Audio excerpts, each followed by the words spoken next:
உங்களோட வீடியோ ஒன்று பார்த்தேன். கர்மா எப்படி வேலை செய்யுது அப்படின்றது. அதே போல கர்மா எப்படி கரையுதுன்னு நம்ம எப்படி தெரிஞ்சுக்கிறது? கர்மா கரையிறது. கர்மானா என்ன அப்படின்னா, முந்தி முற்பகல் செய்யும் பிற்பகல் விளையும். ஊழ்வினை உறுத்தும்.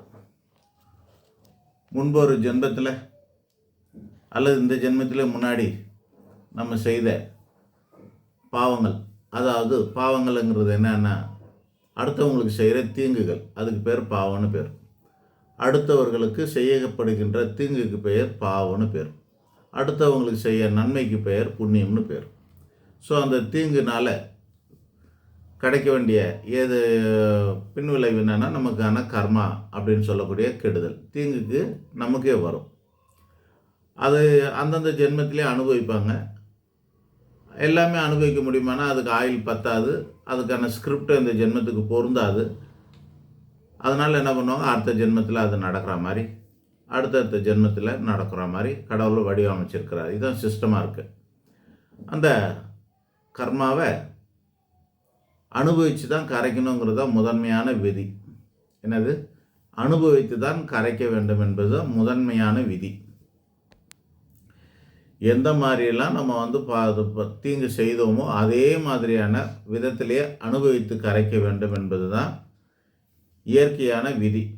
ஒருத்தனை நாம் ஒரு கணத்தில் அரைஞ்சிட்டோம்னா அதுக்கு பதில் நாம் ஒரு கணத்தில் அரை வாங்க வேண்டியது தான் அதுக்கான அடிக்கு அடி உதைக்கு உதை அப்படிங்கிற மாதிரி விதி எழுதப்பட்டிருக்கிறது. ஒருத்தர் குடும்பத்தை நம்ம இல்லாத பொல்லாதுன்னு சொல்லி கெடுத்து பிரித்து வச்சுட்டோன்னா நம்ம குடும்பம் பிரியணும் அப்படிங்கிறது தான். ஒருத்தங்கிட்ட அதிகப்படியான வட்டியை வாங்கி வாழ்ந்துட்டோம்னா நாம் அதிகப்படியான வட்டியை கொடுத்து வாழணுன்றது தான் விதி. ஆக என்ன பண்ணமோ அதே ரூபத்தில் தான் அனுபவிக்கணுங்கிறதா விதி. அதுதான் எல்லாமே ஒரே. நம்ம செய்கிற தவறுகளுக்கெல்லாம் இந்த ஜென்மத்திலே கடன்காரனாகவும் இருந்துக்கிட்டு இந்த ஜென்மத்திலே கடன் கொடுக்குறாவும் மாற முடியுமானா அதெல்லாம் ஸ்கிரிப்ட் பொருந்தாது. ஒரே கதை, ஒரே திரைப்படத்தில் 2 விதமான ஸ்கிரிப்டெல்லாம் எழுத முடியாது. அது மாதிரி நம்மளோட ஒரே ஜென்மத்துடைய வாழ்க்கையிலே எல்லாமே எழுத முடியாதனால அடுத்தடுத்த ஜென்மங்களில் தான் நம்ம அதுக்கெல்லாம் அனுபவிக்க வேண்டிய சூழ்நிலைகளை ஏற்படுது. முதல் பாயிண்ட், எந்த ரூபத்தில் நம்ம தவறு செய்தோமோ அதே மாதிரியான ரூபத்தில் அதே மாதிரியான இன்னல்களை சந்திக்க வேண்டும் என்பது தான் முதல்ல. அதுக்கு அடுத்தபடியாக ஒன்றுக்கு இன்னொன்று ஈடு கொடுக்கறது அப்படிங்கிறது. ஏதோ ஒரு வகையில் நன்மைகளை செய்து அதை சரி கட்டுறது, ஏதோ ஒரு வகையில் புண்ணியங்களை செய்து அதை சரி கட்டுறதுன்னு ஒன்று. மூணாவதான வழி என்ன அப்படின்னாக்கா, இறைவனை வணங்கி வணங்கி அவரோட நாமத்தை சொல்லி சொல்லி அல்ல பூஜை செய்து தியானம் செய்து சரிய கிரிய யோகம் ஞானம்ங்கிற மாதிரியான வகையில் கோயில் கோலா சுற்றியோ தீர்த்த யாத்திரை சென்றோ கங்கையில் நீராடியோ இந்த மாதிரி எல்லாம் பண்ணி பண்ணி பக்தி மார்க்கத்தில் நம்மளோட கர்மாவை கரைக்க முடியும். அது மூணாவது ஆப்ஷன் தான். சில பேர் என்ன பண்ணுவாங்க, முதல்ல எடுத்தோடனே பக்தியிலே கரைச்சிடலான்னு பார்ப்பாங்க. நம்ம பக்தி என்ன கண்ணப்பர் பக்தியா என்ன?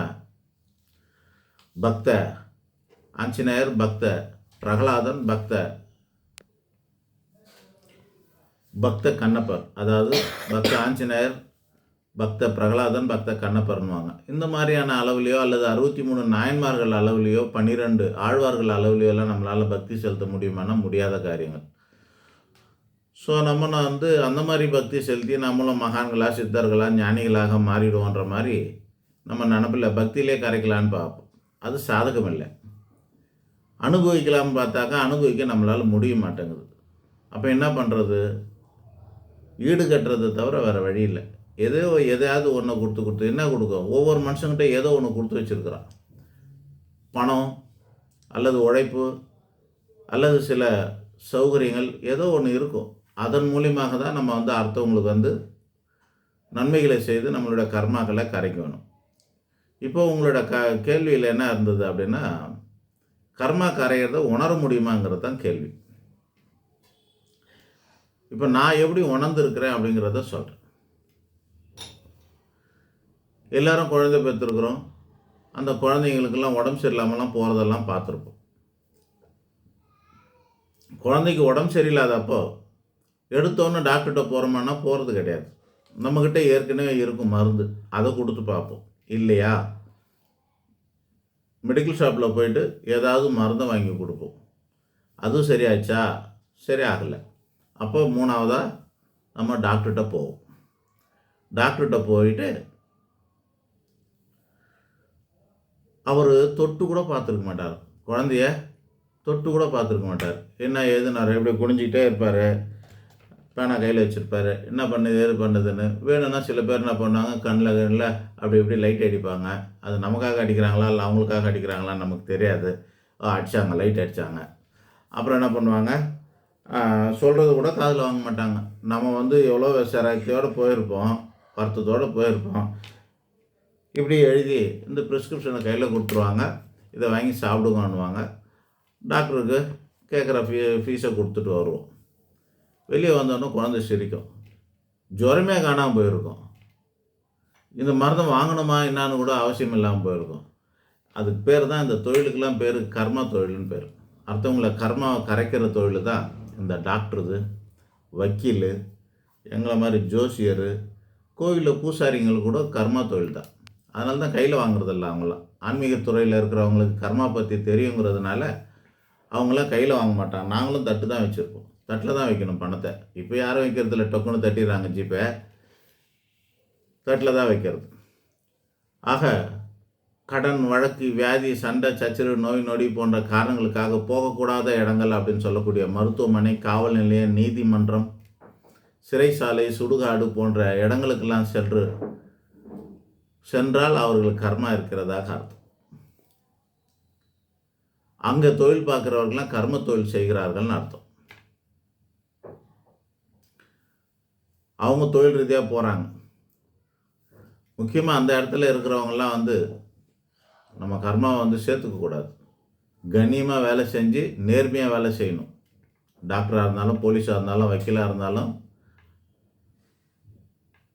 அல்லது வேறு சில இடங்கள்லாம் இருக்குது, அந்த இடங்கள்லாம் கூட வேலை செய்கிறவங்க இது பாவிங்க போகிற இடம் அப்படின்னு தெரிஞ்சு வச்சுக்கணும். நம்மெல்லாம் ஓப்பனாக சொல்கிறோம், பாவிகள் போகின்ற இடம். அவங்க காசு நமக்கு தேவையில்லை, கவர்மெண்ட் கொடுக்குற காசே போதும்னு நினைக்கணும். தவறாக சம்பாதிக்கக்கூடாது. ஏன்னா இதெல்லாம் பாவப்பட்ட பணமாக இருக்கிறது. இந்த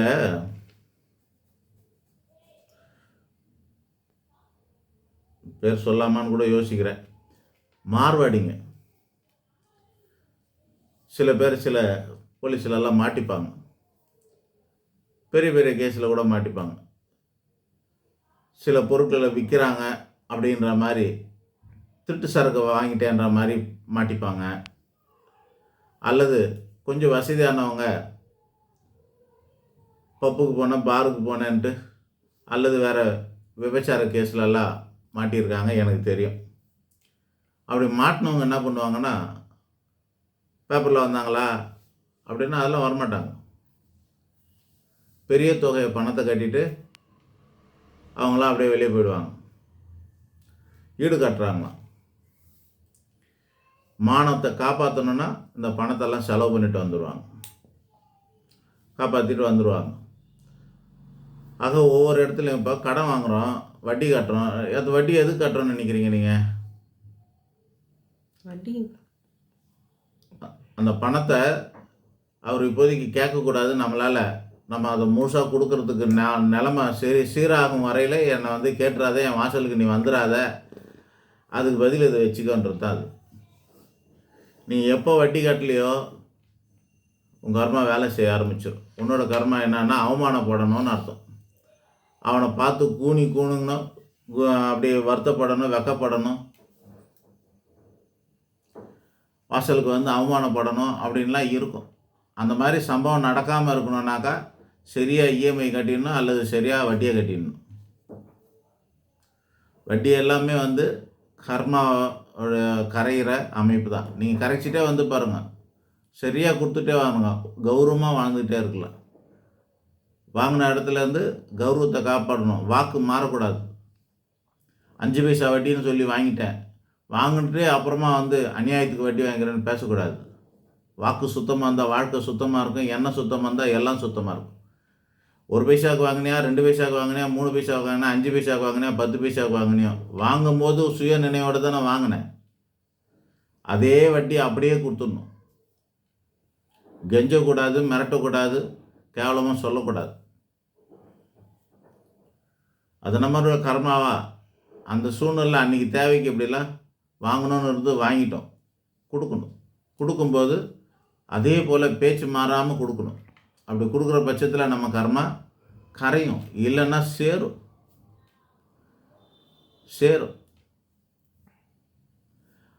இப்படியெல்லாம் நீங்கள் பண்ணும்போது கரையிறதை நீங்கள் உணரலாம்.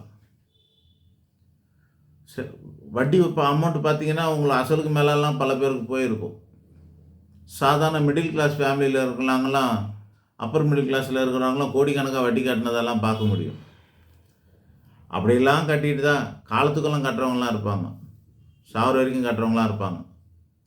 எனக்கு தெரியும் ஒரு ஆள் வட்டியாக கட்டிட்டு வருவார், காலத்துக்கும் கட்டிகிட்டே இருந்தார். அவருக்கு வட்டி கடன் முடிஞ்சது, அவர் ஆயுளும் முடிஞ்சு போச்சு. வட்டி கடன் முடிஞ்சது, அவர் ஆயுளும் முடிஞ்சு போச்சு. என்ன அர்த்தம்? இந்த ஜென்மம் அவர் எதுக்கு அவதாரம் எடுத்திருக்கிறாரு? வட்டி கட்டுறதுக்கு தான் அவதாரம் எடுத்திருக்காரு. இந்த ஜென்ம பிறப்பு எதுக்கு அவருக்கு? வட்டி கட்டணுங்கடா. சம்பாரித்து வட்டி கட்டிக்கிட்டே வந்து எப்போ அது தீர்ந்ததோ, வட்டி கடன் தீர்ந்ததோ, அத்தோட அவருடைய ஆயுளம் முடிஞ்சுதுங்க. அப்பாடியும் தோணிச்சு, அத்தோட போய் சேர்ந்தார். கர்மா கரையிறதை நம்ம உணர முடியும். காசு பணம் கொடுக்கும்போது கரையும். உழைச்சி அடுத்தவங்களுக்கு உழைப்பை கொடுப்போம், நம்ம உழைப்பை அன்னொருத்தன் திருடுவான், அப்போவும் கர்மா கரையும். நம்ம பொருள்களை திருடின்னு போயிடுவான், குறையும். இரவல் வாங்குறேன்னு வாங்கிட்டு தரமாட்டாங்க, தொலைஞ்சு போயிடுச்சுன்னுவாங்க, இல்லை வாங்கவே இல்லைன்னு போய் சொல்லுவாங்க, நம்ம கர்மா கரையும். ஆக நேரடியாக அனுபவிக்கிறதுக்கு நம்ம மனப்பக்குவம் இருக்கணும். நோயை தவிர வேறு எதுவும் நேரடியாக அனுபவிக்கிறதுக்கு இல்லை. பல பேர் நோய்க்கே வந்து என்ன பண்ணுவாங்கன்னா, மருந்து செலவு பண்ணால் தான் கரையுது. நீங்கள் பார்த்துருப்பீங்க, கர்ம நோயாக போயிடுச்சு எல்லாம், க்யூரபிள் இல்லைன்னு சொல்கிறாங்க எல்லாத்தையும். ஆனால் இங்கிலீஷ் வைத்தியத்துலலாம், சித்த வைத்தியத்துலலாம், சித்த வைத்தியத்துலலாம் எல்லாமே க்யூர் பண்ணிடுறாங்களே. எல்லாத்துக்கும் அது எல்லாம் சுகரா, இதில் முடியாதுன்றான், அதை முடிச்சு காட்டுறானே. அத்தனை வியாதியும் தொழுநோயை முதல் கொண்டு எல்லா வியாதியும் சரி பண்ணுறத வல்லமை சித்த வைத்தியத்தில் இருக்குது. இப்போ தான் சித்த வைத்தியெல்லாம் ஏற்றுக்கிறாங்க. கொரோனா காலத்துக்கு அப்புறம் தான் இந்த வைத்தியத்துக்கெல்லாம் மதிப்பே வந்திருக்குது. ஆக சித்தர்கள் எல்லா வியாதிக்கும் மருந்து கண்டுபிடிச்சி தான் வச்சுருக்கிறாங்க. புது வியாதியெல்லாம் புதுசாக வர இங்கிலீஷ் மெடிசனாக தான் வருது. நமக்கு ஒரு சுகர் இருக்குது, எனக்கே தெரியும் ஒருத்தவங்க, ஒரு சுகர் இருக்குது. அவருக்கு வந்து ஒரு டாக்டர் சொல்கிறாரு, அது ஒன்றும் பெரிய பிரச்சனை இல்லை, மருந்து செஞ்சு தரேன், எனக்கு இவ்வளோ பணம் கொடுத்துருங்க, சரியாயிடும், லைஃப் டைமுக்கு உங்களுக்கு சுகர் வர கேரண்டி தரேங்கிறார். ஆனால் கொடுக்க மாட்றாங்க, காசு இருக்கப்பட்டவங்க தான் கொடுக்க மாட்றாங்க. வியாதி வந்துச்சேன்னு மன உளைச்சலில் மட்டும் இருக்கிறாங்க. சொல்லுங்கள், இது ஒருத்தன் கேரண்டியோட வியாதியை சரி பண்ணுறாங்கிறானாங்க. யார் டாக்டருங்கெல்லாம் இங்கிலீஷ் மெடிசனுக்கு டாக்டருங்கெல்லாம் கேரண்டி கொடுக்குறாங்களா? உங்களுக்கு சுகரை கண்ட்ரோலாக வச்சுக்கிறதுக்கு தான் ஏதோ மருந்து மாத்திரை கொடுக்குறாங்களா ஒழிய, வழிமுறையை சொல்லித்தராங்களா ஒழிய கேரண்டி தராங்களா? ஆப்ரேஷன் கேரண்டி தராங்களா இங்கிலீஷ் மெடிசனில்? எங்கேயாவது உங்கள்கிட்ட கையெழுத்து வாங்கிப்பாங்க. நீ புட்டாக்க சைட்டுனாக்கா என்ன அந்த ஹாஸ்பிட்டலில் நானும் பொறுப்பு இல்லைன்னு சொல்லிட்டு கையெழுத்து வாங்கிப்பாங்க. அதான் என் சயின்ஸு. ஆனால் சித்த வைத்தியத்தில் கேரண்டி தரத்துக்கு ஆள் இருக்குதுங்க. அந்த மாதிரிலாம் இருந்தால் கூட நம்ம போக மாட்டோம். ஏன் சொல்லுங்கள்? நம்ம கர்மா அதை அனுபவிக்கணும்னு இருக்குது. பரிகாரம் நம்ம கண்ணுக்கு தெரிஞ்சு செஞ்சு நல்லபடியாக முடிக்கிறதுக்கெலாம் ஆள் இருக்கும். அங்கே போய் பேரம் பேசுவாங்க, அர்ச்சனை போய் வாங்குவாங்க கோயிலுக்கு. அவன் ஒரு 50 ரூபா பொருளை வந்து 80 ரூபான்னு சொல்லுவான். என்ன இப்போ வாசலில் உட்காந்துருக்கு 10 ரூபா பிச்சை போட போகிறீங்க, இவன் தொழிலாக பண்ணுறான், அவனுக்கு தான் 10 ரூபா எக்ஸ்ட்ரா போட்டு போங்க, என்ன போச்சு இப்போ? அவங்ககிட்ட போய் பேரம் பேசுறது, என்ன இந்த தேங்காய் இவ்வளோ ரேட்டா, இது ரேட்டா, அநியாயத்துக்கு விற்கிறீங்களான்ட்டு அந்த கடையை விட்டுட்டு இன்னொரு கடைக்கு போய் வாங்குறது. எவ்வளோ? 60 ரூபா 70 ரூபா பொருளை. கர்மா கரைக்கிற இடங்கள்ல நீங்கள் பேரம் பேசாதீங்க. கரையாது, கரையவே கரையாது. அநியாயத்துக்கு அவன் வாங்குறதா கூட இருந்துட்டு போட்டோம், ஆனால் அங்கெல்லாம் நீங்கள் வந்து பேரம் பேசாதீங்க. நம்ம காசை வாலண்டியாக கேட்டு வாங்குறான்னாக்கா என்ன அர்த்தம்? நம்ம கர்மாவை வாலண்டியாக கேட்டு வாங்கிக்கிறான்னு அர்த்தம். கொடுத்துட்டு வந்துடுங்க. நீங்கள் காசு பணம் செலவு பண்ண தயங்கினீங்கன்னா கர்மா செலவாக கரையாது. பல இடங்களில் நம்ம பார்க்கலாம். பல காலம் இழுத்தடிக்கிற கேஸு கூட்டி கழிச்சு பாருங்கள், கர்மா செலவு பண்ணாதனால தான் அது கரைஞ்சிருக்கும். ஜெயிச்சிருப்பீங்களா இல்லையான்றது அது வேறு விஷயம். நீங்கள் கரைக்கணும். ஹாஸ்பிட்டலில், கோர்ட்டில் செலவு பண்ணால் கர்மா செலவு. போலீஸில் செலவு ஆகக்கூடாது, ஆனால் அங்கே இல்லீகலாக செலவு ஆகும். இதெல்லாம் செலவாயிடுச்சுன்னா அதெல்லாம் கர்மா செலவுன்னு அர்த்தம். இந்த செலவு பண்ணாமல் கடைசியாக கட்டை கூட வேவாதுன்னு சொல்லுவாங்க. அந்த கட்டை வேவுறதுல போல எரி விடுறதுனாக்கா அந்த இடத்துல கூட நீங்கள் பணம் கொடுத்தா தான் வேலைக்கு ஆகும். ஆக கர்மா கரைகிறத நீங்கள் உணர முடியும். எப்படி உணரலான்னா, இப்போ நான் சொன்ன வழிமுறைகளெல்லாம் உணரலாம். ஒன்றுக்கு ஒன்று ஈடு கொடுக்க பாருங்கள். அனுபவிக்கிறதுக்கு முடியாது. மகான்கள் சித்தர்கள்லாம் அனுபவிக்க, ரமண மகர்ஷிகள்லாம் அவருக்கு வந்த வியாதியெல்லாம் அவர் வந்து ட்ரீட்மெண்ட் பண்ணிக்க விரும்பாமல் அனுபவித்து தான் சரி பண்ணிக்கிறாரு. இங்கே நிறைய மகான்களோட நான்லாம் பார்த்துருக்கேன். நிறைய மகான்களை அவங்களோட வியாதிக்கெல்லாம் மருந்து எடுத்துக்கிறதுல அவங்க கர்மாவை அவங்க உணர்ந்துருக்குறாங்க. இந்த கர்மா அனுபவிக்கணும்னு சொல்லிட்டு ட்ரீட்மெண்ட் பண்ணிக்காமலே வாழ்ந்துருக்காங்க. காலில் பெரிய பெரிய புண்ணு வந்திருக்கும், ஒழுகி ஊற்றும், ட்ரீட்மெண்ட் பண்ணிக்க மாட்டாங்க. ஒரு துணியை போட்டு மூடிட்டு அப்படியே உட்காந்துருப்பாங்க. அந்த மாதிரி மகான்கிட்டலாம் நான் பேசிட்டு வந்திருக்கிறேன். பல பேர் இருக்காங்க. ஒருத்தரும் வந்து மகான்கள்லாம் கர்மா வந்து அனுபவித்து தான் கரைச்சிட்டு தான் விரும்பினாங்க. நம்மளாம் மனுஷாளுங்க, நம்மளால் அந்த மாதிரியெல்லாம் பண்ண முடியாது. அப்படின்னா அதுக்கு ஈடு கொடுக்கணும். வியாதிக்கு மாத்திரைக்கு மருந்துக்கு செலவு பண்ணுற மாதிரி, வைத்தியத்துக்கு செலவு பண்ணுற மாதிரி இதெல்லாம் பண்ணணும். எல்லா ஈடை விட சிறந்ததாக ஒன்று இருக்குது அப்படின்னாக்கா அது அன்னதானம். அன்னதானம் பண்ணிட்டு வந்தோம்னா அந்த ஈடு வந்து அதுக்கு ஈடுன்னா வேறு இல்லைன்னு சொல்லலாம். அன்னதானம் பண்ணலாம். அது மாதிரி தான். இப்போ நீங்கள் வந்து கல்யாணம் ஆகாமல் ரொம்ப கஷ்டப்படுறாங்க. என்ன பண்ணுவாங்க? அந்த பொண்ணுக்கு கல்யாணம் ஆகலை, இல்லை ஆணுக்கு கல்யாணம் ஆகலைன்னா கூட என்ன பண்ணுவாங்கனாக்கா, சில பேர் வந்து பரிகாரமாக கொடுப்பாங்க. ஒரு 10 சுமங்கலியை கூப்பிட்டாங்க. 10 சுமங்கலியை கூப்பிட்டு வந்து அவங்களுக்கு வந்து வெத்தலை பாக்கு, பூ, பழம், துணி, மணியெல்லாம் வச்சு கொடுத்து எல்லார்கிட்ட ஆசீர்வாதம் வாங்கணும். என்ன கொடுக்குறீங்கன்னா அது ரிட்டர்ன் கிடைக்குதுல்ல. நீ மங்கள பொருட்கள் கொடுங்களா, உங்களுக்கும் மங்கல்யம் கிடைக்கும். மங்களகரமான வாழ்க்கை பொருட்களெல்லாம் அவங்களுக்கு தான தர்மம் பண்ணி ஆசீர்வாதம் வாங்கும்போது நமக்கும் வந்து அந்த மங்களகரமான வாழ்க்கை கிடைக்கும். அதுதான் இது செலவு பண்ணாமல் இன்னைக்கு இதெல்லாம் பார்க்குறோம். எவ்வளோ பேர் பார்த்துருக்குறாங்க. இந்த மாதிரியான பூஜைகளை பண்ணி அவங்க வந்து கல்யாணம் ஆகிட்டு வாழ்க்கை நல்லா இருக்கிறதெல்லாம் பார்த்துருக்குறாங்க. இந்த மாங்கல்ய தோஷம் இருந்து அவ்வப்போது குடும்பத்தில் தகராறு வந்துக்கிட்டே இருக்கும். இப்படிலாம் இருக்கும். பார்த்தீங்கன்னா ஒரு நாள் எவனா அறுத்துன்னு போயிடுவான், அல்லது இவங்களா வேண்டுதல் வச்சுட்டு அந்த தாலி எடுத்துமே கோயிலில் போடணுன்னு வேண்டிகிட்டு இருப்பாங்க. அதெல்லாம் ஜோசியருங்க கண்டுபிடிச்சி சொல்லுவாங்க, உங்களுக்கு இந்த மாதிரி வேண்டுதல் இருக்குது, நீங்கள் அது போட்டால் தான் சரியாகணும். இவங்க எடுத்து போய் போடுவாங்க. அன்றைக்கி அதுக்கப்புறம் புது தாலி கட்டினதுக்கப்புறம் அவங்க வாழ்க்கை நல்லாயிருக்கும்.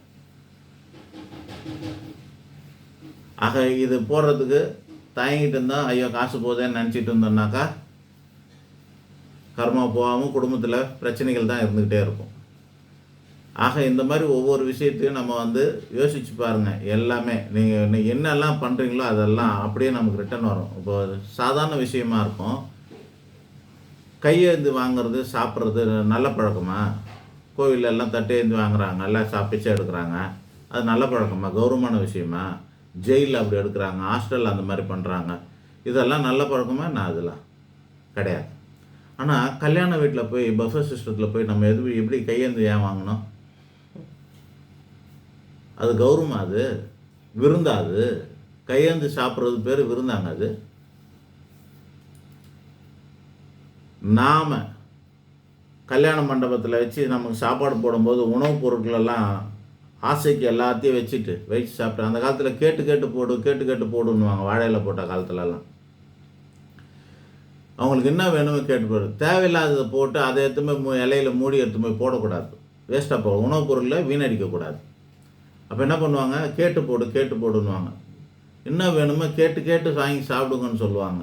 கேட்டுட்டு அவங்களுக்கு தேவையானது பிடிச்சதை நம்ம கொடுத்துட்டு இருந்தால் அது விருந்தாக இருக்கும். எல்லாம் ரெடிமேடாக நீங்கள் 56 ஐட்டத்தை நீங்கள் இலையில வச்சுட்டு நான் வச்சது தான் நீ சாப்பிட்ணுன்னு சாப்பிட சொல்லக்கூடாது. அப்படி சாப்பிட சொல்லும்போது என்ன ஆகுது, கான்ட்ராக்ட் விட்டுடுறோம். அவன் ஒரு இலைக்கு இந்த மாதிரி 1000 ரூபா, 500 800 1000 2000 விலை பேசிக்கிறான் ஒரு இலைக்கு இவ்வளோன்னு. அவ்வளோ ஐட்டத்தை அடுக்கி வச்சிடுறான். டக்குன்னு வச்சுட்டு போயின்னே இருப்பானுங்க. அதெல்லாம் இப்போ நம்ம பாதி ஐட்டம் நமக்கு உடம்புக்கு ஒத்துக்காது, பாதி ஐட்டம் நமக்கு தேவையில்லாததாக இருக்கும். இப்போ என்ன பண்ணுவோம், அப்படியே வச்சு மூடிட்டு போய்டும். மூடி வீணடிச்சதில் என்ன ஆகுது, அந்த உணவுப் பொருள்களுக்கு நம்ம செய்த பாவம். அடுத்த ஒரு கல்யாணத்தில் நாமளே தட்டை எடுத்து போகிறோம். வீணடிக்கூடாது. வச்சாங்கன்னா வச்சதை சாப்பிடுங்க. இல்லையா, வைக்கிறதுக்கு முன்னாடி சொல்லணும். இந்த சிஸ்டர்லாம் கூட மாற்றிக்கணும். இதெல்லாம் கூட கர்மாவாக ஆகுது. இந்த கர்மாவை கரைக்கிறதுக்கு தான் நாம் போய் உணவுப் பொருட்களை வேணான்னு வீணடித்து வீட்டில் வீணடிக்கிறது, சாப்பிட்டு பாதி தட்டோடு கொட்டுறது, சினிமாவில் காட்டுற மாதிரி ஸ்டைலாக சாப்பிட்னு இருக்கும்போது அதுலேயே கையை கழுவிடுறது, சாப்பாட்டோடு சேர்த்து கையை கழுவுறது. அந்த வீணடித்த பொருட்களெல்லாம் பசிக்குதா நம்ம ஒரு நாள் போய் கையேந்தி சாப்பிடுவோம். இன்னும் ஒன்று கௌரவமாக கையேந்தின்னு இருக்கும். அவ்வளோதான். ஆக கர்மாக்கள் கரைக்க 3 முத்தான வழிகள் உண்டு. ஒன்று அனுபவிக்கணும், அது நம்மளால் முடியாது. அதுக்காக ஏதாவது ஈடு கொடுக்கணும். பெரும்பாலும் அது பொருளாதாரத்தால் தான் ஈடு கொடுக்க முடியும். இன்னும் பல வழி இருக்குது, விளக்கமெல்லாம் சொல்ல முடியாது. 1 2 சொன்னேன். இந்த தானம் அந்த தானன்ற மாதிரி மாங்கல்ய தானத்துக்கு மாங்கல்ய தோஷத்துக்கு இன்னும் 1 2 சொல்லியிருக்கேன்ல, அந்த மாதிரி ஈடு கொடுக்கணுங்கிற மாதிரி தான். எல்லாத்தோட ஈடு கொடுக்குறதுல மிக சிறந்தது அன்னதானம்னு சொல்லியிருக்கேன். இதெல்லாம் செஞ்சால் கரையிறத நம்ம கண் கூட பார்க்கலாம். எப்படி பார்க்கலான்னா, நம்மளோட பிரச்சனைகள் தீர்வதை உணரலாம், நம்மளோட பிரச்சனைகள் குறைவதை உணரலாம், நம்ம எதிர்பார்ப்புகள் ஈடேறுவதை உணரலாம், நடக்காத காரியங்கள் நடக்க ஆரம்பிக்கும் போது உணரலாம். இது எல்லாமே கர்மா கரைந்ததன் விளைவு தான். நன்றி, வணக்கம்.